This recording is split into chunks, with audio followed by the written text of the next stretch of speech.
All right, here we go. On three, two, one. We are speaking with Alessandro Del Vecchio. If you own anything from Frontiers Records, well, he's pretty much involved. He writes, he produces, he mixes. Do you master, by the way? Yeah, I do mastering too. So you do the Yes. mastering. You're like a one-man band. You're a one-man show. It's a pleasure to have you today. Yeah, my pleasure. And I think it was time to do this. It's been a long time. It was, I've enjoyed a lot of the bands you've been with. I've enjoyed a lot of the Frontier projects, whether it's Revolution Saints or Sunstorm or Hardline or any of these. Talk to me, by the way, how did you become the man for Frontiers? How did you get that job where you're the everything guy? Well,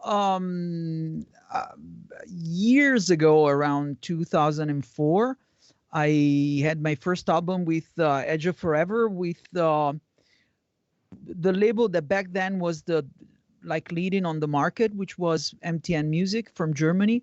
And we did two records with them, and Frontiers was distributing us. So that was our first encounter because they were distributing our records in Italy.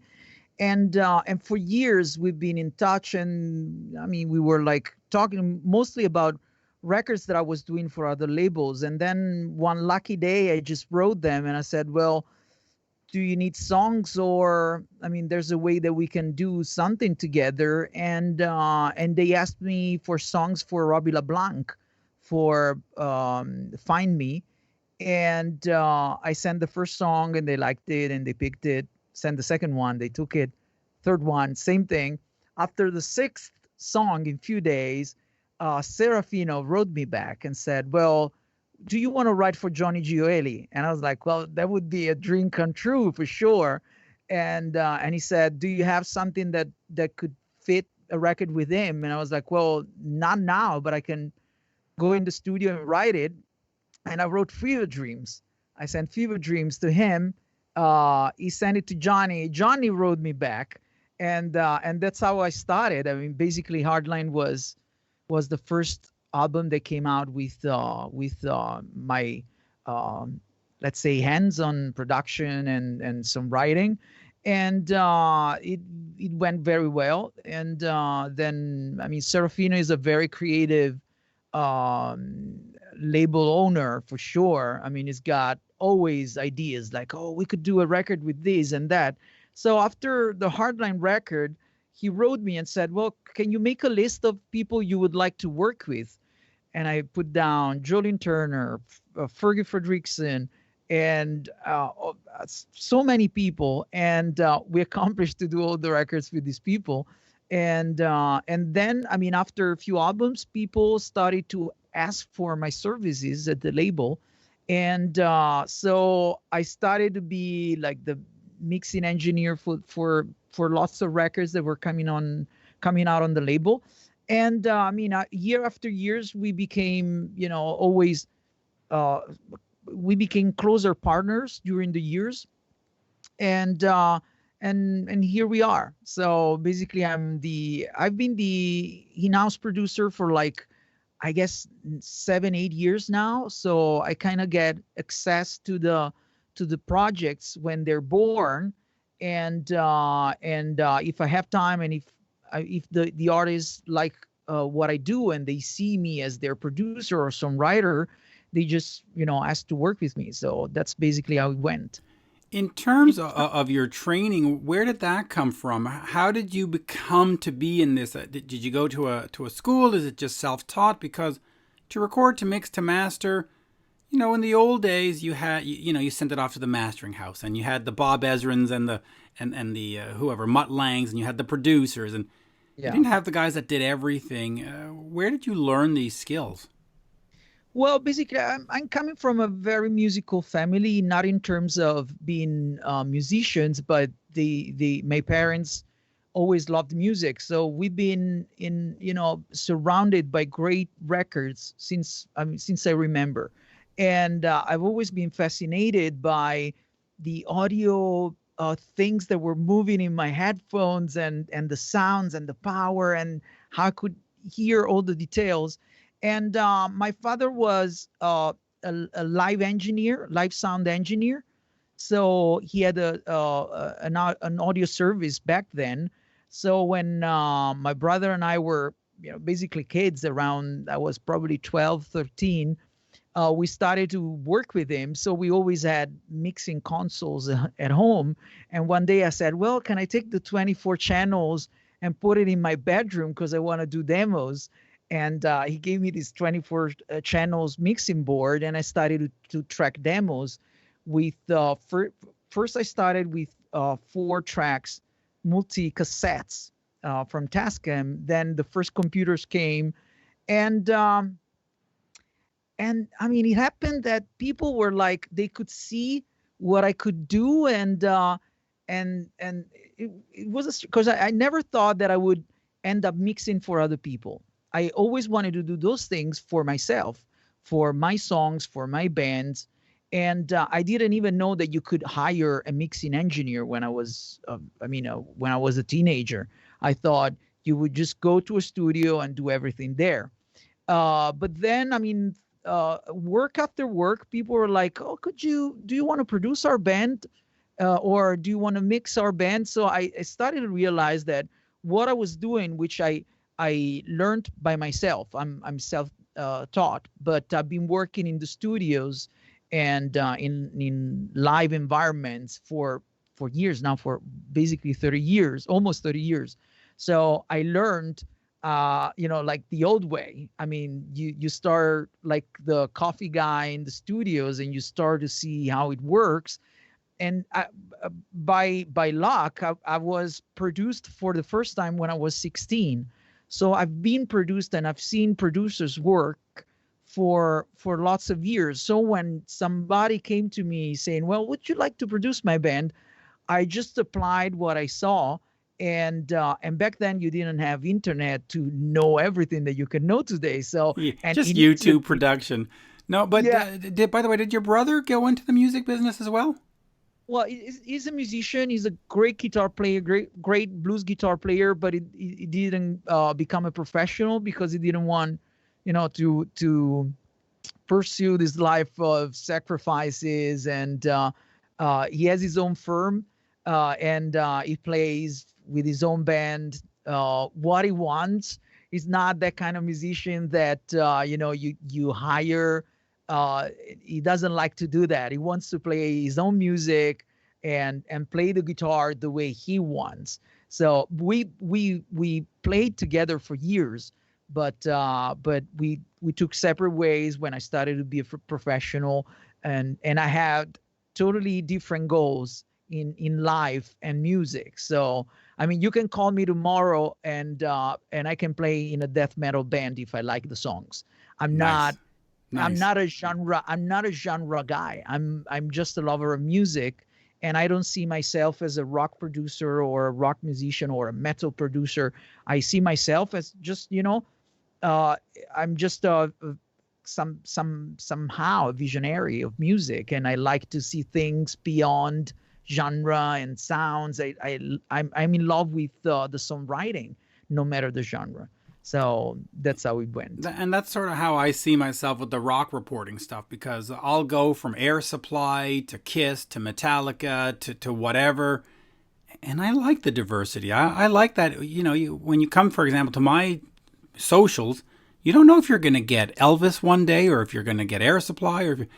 I like that. And I like that you're the same way, that you're willing to spread out, and a good song's a good song, right? Yeah, to me, and I my favorite band when I grew up was Queen, and they never had just one genre. I mean, they could have a folk song right before a hard rock song or right before a disco song. They never cared. And to me, music is music. So I can listen to, in the same day, I can listen to James Taylor and Testament and Alanis Morissette without any prejudice and any it to me doesn't make any difference. I mean, obviously I have my own favorite bands, and I grew up with the Beatles, with Queen, with Genesis, but to me a good song is a good song. It can be Lady Gaga, it can be anything. I don't I I sometimes I agree. don't I know. I don't even want to know if it's a good song. It's a good song. If it moves you, it moves you. Here, I want to ask you this real quick. When Ronnie Romero joined Sunstorm, or just before, he put on his socials that, man, this business is tough and you get shit on all the time and everything's. And I interviewed him afterwards, and he explained it. You were very supportive. You posted on his post and said, hey, man, I got you. I lived the same thing. Talk to me a little bit about some of the prejudice that maybe you face, because when you look at the Frontier stuff, you got your hands in everything, and people are like, well, this, that, these bands don't tour, and there's always a critic. Somebody's always criticizing. What was your response to that? And talk to me a little bit about how you sympathize with Ronnie. Well, I'm, I in this day and age, we're so used to, it's very easy to criticize and it's very easy to be vocal with your opinion, because you get online, you just need a keyboard, a computer, and a connection, and you can criticize anything. And 20 years ago, you could criticize Jimi Hendrix or the Beatles and just be, a guy from your town, and that thing could die there. But right now, you can be like, you can talk to a guy in India and criticize him for just for nothing, because you don't need courage, you don't need anything, because there's a screen that's dividing you from the person. And I like the fact that the internet kind of broke the barriers between the artists and the crowd, but there's a lack of respect, and sometimes people don't realize that. First of all, in Frontiers, I'm doing maybe 8-10 records a year, and they release 60 records a year. So I don't have that much power over the records that Frontiers does. But then, I mean, if Jeff Scott Soto or Jeff Pilson or Dean Castronovo, or you name them, they want to work with me, they could use other producers in the label. I'm not just the only producers. There's Eric Martinson, there's Daniel Flores, Danny Sword. We're lots of people, and the new guys like Jonah T from Heat and all the new producers. And I'm not just the only one. I happen to be the guy that, a certain group of musicians like to work with me, so they ask for my services. And why should I say no? Because a guy from, I don't even know if it's his real name or from whatever he's writing, he has an opinion on myself. And I always say that it's not that I don't care about the opinions, but I have to accomplish a mission, which is to have my clients happy. And my clients are Frontiers and the artists. And I cannot put anybody else in the equation, because otherwise I'm too distracted. Because if you start to read the comments, it's going nowhere. Because sometimes I'm being criticized because I'm a short guy, or because I have piercings or tattoos. People sometimes criticize, and you have to remember that what we do as musicians is basically living the dream, and you cannot deny that. So sometimes people are frustrated that they would love to live the same thing, because it's a job, and it's a regular job, in my opinion, just like any other job. But we dreamed when we were kids, we were dreaming of doing this. So there's a sort of, it's like bashing the football player. It's like bashing Elon Musk. When you see somebody doing something a little bigger than yourself, not that I'm comparing myself to Elon Musk or whatever, but it's a level of success, personal success that you achieve. People relate to that because they probably would love to be the mixing engineer on those records, and they're not. But I so get it, because the other day, because it's not just you that gets criticized, but the guys reporting on it get criticized. Somebody wrote me and said, probably the dumbest thing I've ever heard. They said, oh, you think you're so cool because you always have to get the news first before anybody else. And I'm like, well, that's sort of the gig. like I was like, what kind of stupid criticism was that? So yeah, you just gotta smile and keep moving and ignore it, because if everything got you down, it's just like, But hey, you got to get the news first, right? That's Yeah, it's part of my job. that's kind of the idea. If I was always last, there would be no point to come to me. I mean, anyway. But Yeah. let me just quickly talk about animals. The other day, I rescued a dog, second dog that I've rescued, and you were very complimentary about that. And I see your shirt that says "Free the Animals." Yes. Talk to me about that. Is it just a hobby or a passion, or is it more than that for you in terms of being kind to the animals? Because listen, I live in a forest. I spend my days feeding squirrels and raccoons. I mean, they start at 8 in the morning and they go till 10 at night. Um, Talk to me about the animal angle. Well, since I was a kid, I always saw I always saw myself in between like two demons. Why do you love animals and you eat them? But you grow up and that's, you're accustomed to that because everybody does it. And I'm coming from the south of Italy, and still, I mean, you slaughter your own pig, you do those kind of things, and it's very normal. So I grew up seeing, the pig grow for a year, and then one day he was gone, and you could see him being slaughtered in front of you, just because that's how it was back then. And when I grew up, I didn't know anything about veganism, and there were very few vegetarians when I grew up. But I've always been like, it's kind of a paradox, and I couldn't shift that paradigm. I was still, stuck there. Then one day I was on tour with Axe, the American band Axe, and Bob Harris. He's a vegan, and I was like eating my Burger King, and I was like, wow, but why vegan?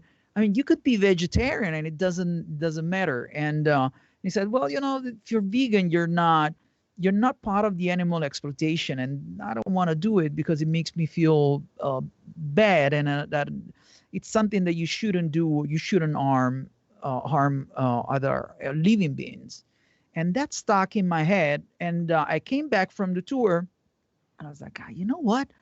I'm becoming vegan. I didn't know any other vegan, so I come back, and that was back in 2009. I came back home and I told everyone, well, I declared myself, like I came out, I want to be a vegan, and everybody was like, What's that?" But I mean, and since then it's become my it's it became my balance, because I took myself out of an equation of something that wasn't working with me, harming animals, and I started to realize that you can be really kind to animals in many ways. Like you can go to shelter, help them, and and really decide. I mean, it's one of the most political moves that you can do, to be kind to any living being. So, and then I started to see that there were like organizations like PETA and others that were fighting for people to realize what was happening, especially with shelters and um, the way they test on animals, everything. And so I started to support those campaigns and support shelters, and I realized that with what I was doing, I could have an audience, big or small, but I could have a bigger audience than maybe some other vegans or vegetarians or animal lovers. So I started to be very very open about it. And if I see a friend of mine or a colleague that's saving an animal from a shelter, I'm always like supporting, because that's the biggest love gesture that you can have towards an animal. Because that, I mean, if you ever enter an animal shelter, it's heartbreaking, and I don't even You want to understand take how. all of them. You really do. Yeah, and so I do everything I can. I ran a marathon for PETA this summer to raise money for shelters, and I do concerts to raise money. So for me, it's more like it's my way to give back. I do it not only for animals. I try to be against any injustice. it's impossible to be, doing everything because I have to make a living. But I decided to use part of my revenue and my work position in terms of audience to give back. I had from life, I had way more than I even dreamed of. Let I'm me, working on my idols, and now yeah. it's time to give back. And animals, I mean, they don't have a voice, so they need help more than others. Let me ask you two questions on that. I know how it goes down in Canada, and I get a sense of how it goes in the States. Is it an easy sell in Italy? I mean, can you have the animal shelters and have all this? Or are you still fighting the old ways of, like you said, you take the pig out back and you slaughter it? Is it still sort of the old school, or has Italy progressed to the point where, no, everybody has shelters and we love to adopt puppies? Like, I mean, and I know it sounds like a silly question, but is there a big difference between North America and sort of Southern Europe? Well, it's almost the same now, but there's never, unfortunately, there's never shelters enough for all the animals that need a shelter. So, I mean, there's never enough fundings from governments, and there are places like Spain where dogs are they're used for hunting or for races, and they throw a dog that's not good anymore. They throw them in canyons, they shoot them. So there's a sort of a cultural barrier that's still there, and sometimes people don't even see a dog that's just roaming around, and they don't even question themselves if the dog has an owner or whatever. So it's better than years ago, but also, I mean, also like dog shelters or animal shelters are sometimes people are suspicious, and they're like, well, that you're wasting your time, because I mean, you cannot save the whole world, but they don't realize that an action like rescuing a dog from a shelter can, well, basically changes the dog's life first of all, but it's going to change your life, because what happens with a rescue dog or these animals that literally had no love from anyone, is that they learn to give even more love. It's crazy, because animals, the more you took away love from their life, the more they're ready to give love back. So you take maybe an old dog from a shelter, you don't even realize the love that you're gonna get. So, and it's funny because we're talking about dog adoptions, and our dog shelter from my hometown, they made a big billboard yesterday in the center of the city saying, well, it's never too late to fall in love again. Adopt an animal for Valentine's Day. So we're trying to have people be aware of the stray dogs, stray cats. And I mean, my mom just created a colony of stray cats, because we're like that. I mean, we're a family that always helped animals. So we have a rescue dog, we have 9 rescue cats, and there's a colony of last year was more than 20 cats. Now we're trying to spray them to try to See? prevent them See, for between being. you and your mom and the cats, you're rocking this town. I mean, it's the stray cats, right? I mean, you're gonna be rocking this town all over. It's gonna be great. Totally, yes. So I mean, I try to do, I wish I had more time, but when I don't have time, I help them economically, which is sometimes even more important, especially for a person that can do it. So I mean, I'm not I'm not a millionaire, but I think I can avoid going to a restaurant for a month, and keep those money, give them for shelters, and try to help them. Yeah, well, it's certainly a nice thing. Let me just get back to the music for a second. We are in 2021. I was just talking to Jeff Pilson and Steve Brown, who's in the End Machine. They've got the End Machine 2, and I forget the name of the album right now. End Phase Machine two? Phase 2. That's right. Yeah. And they're very excited about it. What albums should we look for that you've been involved with that are coming out, and you know they're coming out? I mean, they're not secrets. Did you work on Phase 2? Because you worked on the first one. Yeah. I mixed and mastered the album. How great is it? I mean, it's Jeff Pilson.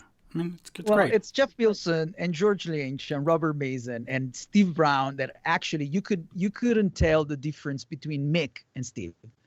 It's crazy, but they're brothers. But it's crazy. I mean, Steve has the same sound. It's probably part of the DNA in that family, and the songs are even better. I mean, if you could top the End Machine one, this record is gonna do it. It's better song. It's not that the first songs were not good, but these are even better. Well, they progressed. They gelled as a band. But so what else? What else can we look forward to? Like, what are the top 3 or 4 that you just go, you gotta put your money down? So End Machine Phase 2, we gotta put our money. What's next? Hardline, the new album, is coming out in the fall. Yep. And, Okay. we're almost done with the recording, so we're there. We're there. We're delivering the master by the end of the month, so we're very close. With Johnny Gioeli on it or somebody else? Okay. No, Johnny is on, Excellent. and it's the same lineup as the last album. Good. And then I'm doing a new Edge of Forever record, which is coming out by the end of the year. And there's a Resurrection Kings album coming out with Vinny Appice and Craig Goldie and Ches West. That's funny. I was cleaning out, like I said, cleaning out the CDs in this room, and I literally had the Resurrection Kings in my hand about 10 minutes ago. Yeah, and the new one is a monster. It took a long time to do it because it took a long time to write it because we knew that we had to, do something even better than the debut, and luckily Frontiers gave us enough time, almost 2 years, to work on it, and when it came out, wow! When we finished the album, we didn't even realize that we were done because we took so much time. So when the record was done and we sent the master, the day after we were like, oh, what a record have we done? And that is gonna be. I mean, if you like the first one, this one is going to be even better. It's deeper. The performances are Vinny Appice. I don't know how can you play like that. And these are the 4 records that I'm really looking forward to have out. And then there's a new band that we're doing with Renan Zonta from Electric Mob and Billy Sheehan and other people, and it's a great album that will showcase Renan as the great singer he is, but we went past the project itself. It's a really great record. It came out. The announcement was the name was Escape Machine, but it's a working name, so we still don't have the final name and everything. We don't know if it's coming out this year or next year. It's the same thing with the project with Michael Sweet, Nathan James, Joel Oxtra, Tommy Aldridge, and Marco Mendoza. We call that White Snake 2. Yeah. It's called White Snake 2. And by the way, Escape Machine. I'm gonna step in here. Just go with Escape because you have the End Machine, Escape Machine. It's too many machines.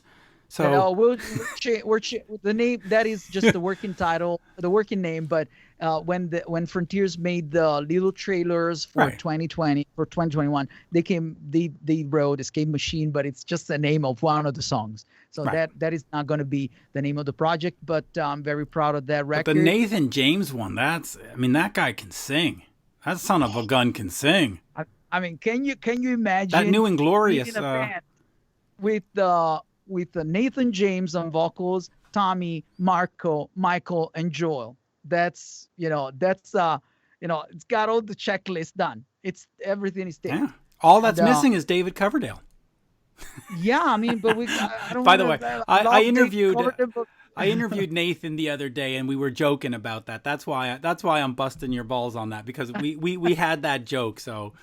But I'm looking forward to that because, Marco Mendoza on bass is one of those guys that is so incredibly underrated. You know, whether it was the Dead Daisies or Thin Lizzy or his time in Whitesnake, he just lays it down so well. And then you throw in, you know, Nathan James singing, Michael Sweet's probably going to sing or do some background. It's going to be massive. It's just going to be massive. Yeah, honestly, after Revolution Saints, I mean, this is my biggest achievement in terms of putting together something. You know, we really hope that we can, you know, that the world is going to be ready for shows, that we can turn that into something that we can really work with. But you know, wait, you can play shows in Florida. Just move to Florida and tour and go play. That's tour. true. That's true. Just you can just go play a Miami, Orlando, Tampa. Well, there's no COVID there. Didn't you know that? I know. It's the only place on earth that's. They said no. COVID came to the door and they went, no thanks, no, we're no COVID here. Just real quick on the Revolution Saints. That first album was just tremendous. The other ones are all tremendous too, but that first one particularly, when we heard, you know, Jack Blades and Dean, and you just went, oh, and Doug, and you're just like, oh. Talk to me just quickly about that one, and because it is an accomplishment to get those guys in a room, and you got to write with them. I mean, can't complain. Can't go wrong. You know, I remember I took a flight from Milano to Portland, and I wrote my father. I was like, I think I'm in the Champions League, because I was flying to America and to work and to write and to produce three of my favorite musicians and one of my favorite producers. Because Jack Blades is not just you know, the incredible musician and singer that we know of. He's the Portrait Records producer from back in the day. Remember that? Portrait Records with Sony. He did all the stuff for Great White and and Vince Neil and But you got a song on there, "How to Mend a Broken Heart." I mean, Eclipse did it, yes, but the Revolution Saints version, that's a good fucking song. I mean, that record was, you know, a dream come true, but, you know, it was, you know, to me, it was like, I took it as an accomplishment in my career, an achievement, but also as a test, because I was like, okay, if I can do this, I can really shoot for bigger things, because, I mean, and I remember I had everybody's eyes on me, because they were like, why him? Why not another producer? And but the project was born with a phone call from Frontiers. They were like, can you write a song that we can submit to Journey, because we would like to do a record with Dean Castronovo, but they want to hear the songs first. So we had to send the song to Neil and to the management and to Dean to get Dean's, you know, let's say, release contract from Journey to be able to record and do videos with us. So I wrote a song and I sent it to Frontiers, and then I didn't hear for like 2 days, and I was like, maybe it's not gonna happen. Then I get an email from Frontiers. They're like, okay, be ready, get your diapers on, because we're doing the record. And so it was kind of an amazing moment, because I was like, okay, they asked me to write. I'm not just producing, I'm writing for these guys. And now they're flying me to America to do it. You know, it was the first time that I was working with all of them. So they didn't know me. They only knew the songs that I sent. They were like, okay. And I talked to Jack, and I was like, well, you know, you're one of my favorite producers and some writers, and I'm honored to do it. And he was like, well, just be the producer. For once, I can just be the musician, and let's do it. So even when we wrote, the amazing thing that I really loved about that moment was, I'm just a new guy in town. And I got so much respect and free hands on the work from these guys, and I was like, oh wow, that means that maybe I'm able to do something if they let me do it. And when it came out, I remember I was like, let's hope that, you know, the people like it. But we knew that we had a great record, and it really reflects also the energy that the whole team had for that record, the excitement, and and then we had the second record, but we had to fight for it because Dean had all these problems, and it's a darker record because it reflects that. Then on the new album, the last album, we kind of resurrected the more uplifting messages and sounds. But the first record, it's like the first love, and I'm very proud of it, and still it's the most prestigious and successful project that Frontiers ever Yeah, had. and I mean, you've got Arnell on it, you've got Neil on it, and what was it? You got, let me see, you've got 12 writing credits on it, right? Every I song? think it's 10 songs out of 12, I guess. Let me see. Oh, yeah, hold on. 10, Yeah, I 11. guess. Or 11, maybe? Anyway, you're all I over the think place, so that, that's great. yeah, because I didn't write How to Mend a Broken Heart. That No, is the only you one. didn't. That's right. You didn't write that one, and everyone else, you've got a little bit. So, hey, it's not a Yeah, bad way and to the do it. singles, I wrote all the singles. So I mean, I had my lion's share on the record, and I'm very proud. I mean, all the songs, and still, I mean, still every day I get messages from people that relate to those songs, and uh, one of the best memories that I can link to that album is writing a song for Serafino's father, In the Name of the Father. I wrote that song just for Serafino. I didn't intend to have the song on an album, and then Dean heard it and he wanted to do it on the album, and we have videos of Dean crying while we were doing the song, and he told me, well, Ale, this song is going to move people. You'll see people will relate to this song and use this song. So I started to get messages from people using the song for funerals, for situations like that. And I was like, wow, I mean, you can write a song and get that.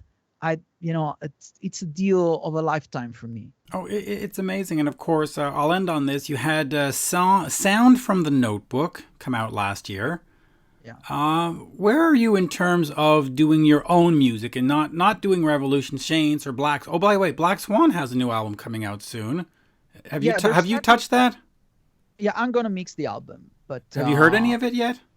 no, I think they're still Oh, right. probably they Oh, didn't even start writing, but I think they're starting. Probably they just started. all right. So let me just get back to you though. You've done all these other ones.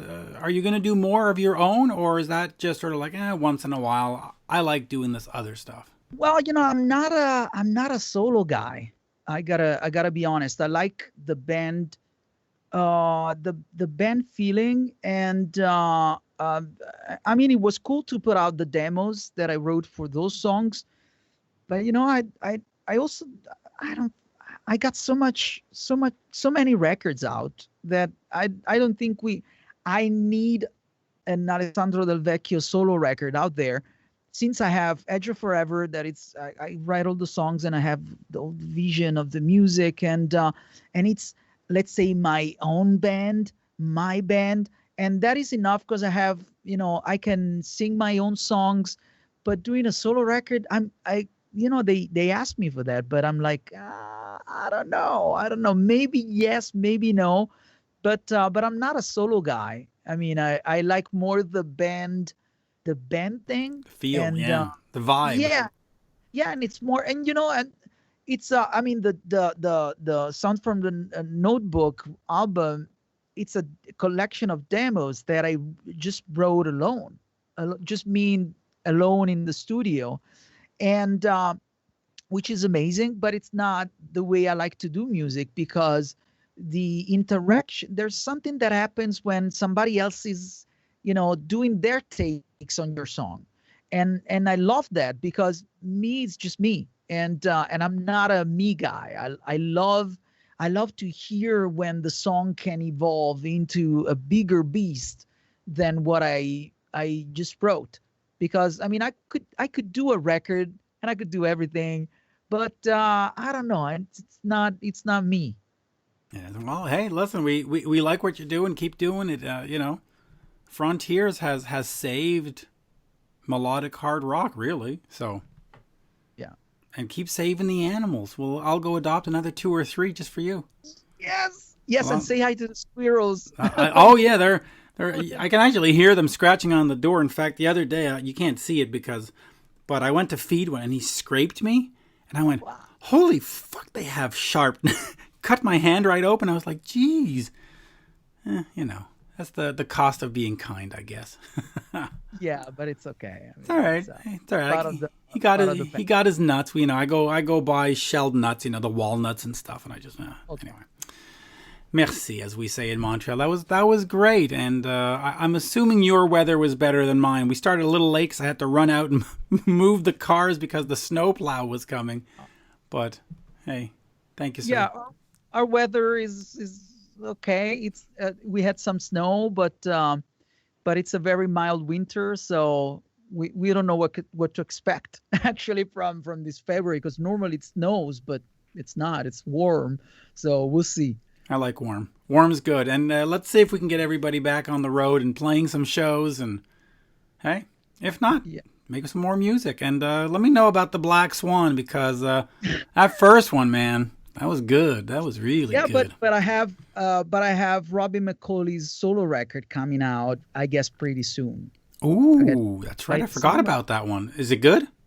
It's well, I wrote it with, the majority. It's me and Robin, but it's not because it's me. But it's a very great album, and Robin, his voice. It's I was like, Like an angel. how can you do it? I mean, you're not in your prime days, and he's even better than, when he was young. I don't know how can that happen.